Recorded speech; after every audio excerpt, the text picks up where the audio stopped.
آپ تو کہتے تھے کہ یہ شیطانی معاملہ ہے، پھر آپ کے دل میں کنویں میں اترنے کا خیال کیسے آیا؟ یوں ہی، صرف اپنے تجربے میں اضافہ کرنے کے لیے۔ خیر، ہاں تو پھر؟ میں زیادہ دور نہیں جا سکا۔ کیوں؟ اس میں انگنت سانپ رہتے ہیں۔ خیر، یہ کوئی غیر معمولی بات نہیں، اور عجیب بات یہ ہے کہ ان کے چھید کنویں کی دیواروں میں ہے۔ اوہ، تب تو چھید میں پیر رکھ کر آسانی سے تہہ تک پہنچا جا سکتا ہے، فریدی نے کہا۔ طارق اس طرح مسکرایا جیسے کوئی بوڑھا آدمی کسی بچے کی بیتوکی بات پر مسکراتا ہے۔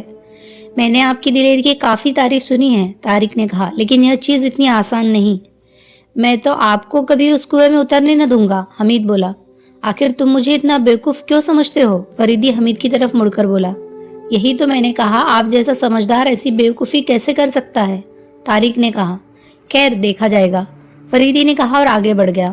فریدی کمرے کے دروازے پر رک کر سگار سلگانے لگا۔ حمید اندر داخل ہو چکا تھا۔ تبھی فریدی کو حمید کی چیخ سنائی دی اور وہ فوراً کمرے میں پہنچا۔ اندر پہنچ کر فریدی نے دیکھا کہ حمید سر سے پیر تک خون میں نہایا ہوا تھا۔ ارے یہ کیا؟ فریدی کے منہ سے اچانک نکلا۔ حمید خاموش تھا۔ ایسا معلوم ہو رہا تھا جیسے وہ بت بن گیا ہو۔ اچانک چیخ مار کر وہ کمرے سے بھاگا۔ فریدی بھی اس کے پیچھے بھاگ رہا تھا۔ کوٹھی کے سارے لوگ حمید اور فریدی کو اس حال میں دیکھ کر چیخنے لگے۔ فریدی نے حمید کو گیٹ کے قریب پکڑا۔ آخر کیا بات ہے، کچھ تو بتاؤ، فریدی نے کہا۔ میں 1 منٹ کے لیے بھی یہاں نہیں ٹھہر سکتا، حمید نے کانپتے ہوئے کہا۔ آخر کیوں؟ دیکھیے یہ خون کی بوچھار، تمہارے چوٹ تو نہیں آئی؟ حمید نے جس کی سانس پھول رہی تھی نہیں میں سر ہلا دیا۔ پھر کیا ہوا؟ میں جیسے ہی کمرے میں داخل ہوا میرے سر پر خون کی تیز بوچھار۔ ابے وارے گدے، تو اس طرح بھاگنے کی کیا ضرورت تھی؟ فریدی نے اس کے کندھے پر ہاتھ مارتے ہوئے کہا۔ جناب اعلیٰ، میں ڈرپوک ہی صحیح، حمید بولا، لیکن ایک جاسوس کے لیے ضروری نہیں کہ وہ بھوتوں سے کشتی لڑے۔ بیوقوف ہو اچھے خاصے، فریدی نے کوٹھی کی طرف بھاگتے ہوئے کہا۔ راستے میں غزالہ ملی، اس نے بھاگ دوڑ کی وجہ پوچھنی شروع کی۔ اوپر جانے کا راستہ جلدی کیجیے، اس نے سیڑھی کی طرف اشارہ کیا اور فریدی دوڑتا ہوا سیڑھی چڑھنے لگا۔ غزالہ بھی اس کے پیچھے ساتھ دوڑنے لگی۔ ذرا جلدی کیجیے، میرے کمرے کی چھت ادھر آئیے، غزالہ ہافتی ہوئی بولی۔ وہ ادھر اس دیوار کے قریب سے شروع ہوتی ہے۔ فریدی گھٹنوں کے بل بیٹھ کر چھت کا جائزہ لینے لگا۔ کچھ دور ہٹ کر شیشے کی روشن دان کے قریب سے اسے خون کے چھینٹے دکھائی دیے۔ فریدی بےتابی سے کھڑا ہاتھ مل رہا تھا۔ آخر بتائیے بھی تو کیا بات ہے، غزالہ بے چینی کے ساتھ بولی۔ فریدی نے تھوڑے سے شبدوں میں اسے سارا واقعہ بتایا۔ افسوس کہ حمید کی بیوقوفی سے وہ بھوت نکل گیا، ورنہ… کیا مطلب؟ ذرا یہ خون کے چھینٹے دیکھیے، فریدی نے روشن دان کی طرف اشارہ کرتے ہوئے کہا۔ اس شیشے کو اٹھا کر پچکاری سے خون پھینک دینا کون سی بڑی بات ہے؟ اوہ، غزالہ اسے حیرت سے دیکھتے ہوئے بولی۔ شروع ہی سے میں ان سب حرکتوں کو کسی آدمی کی حرکت سمجھ رہی ہوں۔ اور وہ آدمی؟ فریدی نے پوچھا۔ میں اپنے شک کا اظہار پہلے ہی کر چکی ہوں، فریدی سوچ میں ڈوب گیا۔ خیر، دیکھا جائے گا۔ دونوں نیچے اتر آئے۔ حمید ابھی تک اسی حالت میں لوگوں کی بھیڑ میں گھرا ہوا کھڑا تھا۔ جاؤ، جا کر باتھ روم میں کپڑے بدلو، فریدی نے غصے میں کہا۔ حمید نے کچھ کہنا چاہا مگر خاموش ہو گیا۔ حمید والے واقعے کے بعد فریدی اپنے کمرے میں کھڑکی کے قریب ایک کرسی پر بیٹھا کسی خیال میں ڈوبا ہوا تھا۔ انگلیوں میں دبا ہوا سگار جانے کب کا بجھ گیا تھا۔ سگار میں لگی ہوئی راکھ اس بات کا اشارہ کر رہی تھی کہ دیر سے اس نے لٹکے ہوئے ہاتھ کو ہلایا نہیں ہے، ورنہ راکھ ضرور گر گئی ہوتی۔ وہ اچانک چونک پڑا۔ کسی نے پیچھے سے اس کے کندھے پر ہاتھ رکھ دیا تھا۔ اس نے پلٹ کر دیکھا۔ غزالہ کھڑی مسکرا رہی تھی۔ اس نے اس وقت سفید ساڑی باندھ رکھی تھی۔ اس سادگی میں اس کے چہرے پر اور خوبصورتی ابھر آئی تھی۔ بڑی بڑی جادوئی آنکھیں ایسی لگ رہی تھی کہ مانو صبح ہو رہی ہو، اور گھنی پلکوں کی چھاؤں میں خوشگوار سی شامیں رینگتی محسوس ہو رہی تھی۔ کچھ چائے وغیرہ کا بھی ہوش ہے؟ غزالہ کی آواز کمرے کی خاموش فضا میں گونج اٹھی۔ اس کی آواز میں نہ جانے کیا چیز تھی جس نے فریدی کی نسوں میں نشہ سا دوڑا دیا۔ اس کی آواز میں کیا تھا؟ ممتا تھی، شکایت تھی، تقاضا تھا، سپردگی تھی، نہ جانے کیا کیا۔ فریدی اچانک ہی مسکرا پڑا۔ اسے ایسا محسوس ہوا جیسے وہ ان دہکتے رخساروں کی آنچ میں گل گیا ہو۔ اسے اپنی ہستی لہریں لیتی جھیل سریکھی معلوم ہونے لگی، ایسی جھیل جس میں صبح کی کرنیں رنگین تانے بانے بن رہی ہو۔ تبھی فریدی کو خود میں اس بدلاؤ کا احساس ہوا اور اس نے ذہن میں جھپٹ کر خیالوں کے ان کونوں پر کالی چادر ڈال دی جہاں سے محبت کی کرنیں پھوٹ رہی تھی۔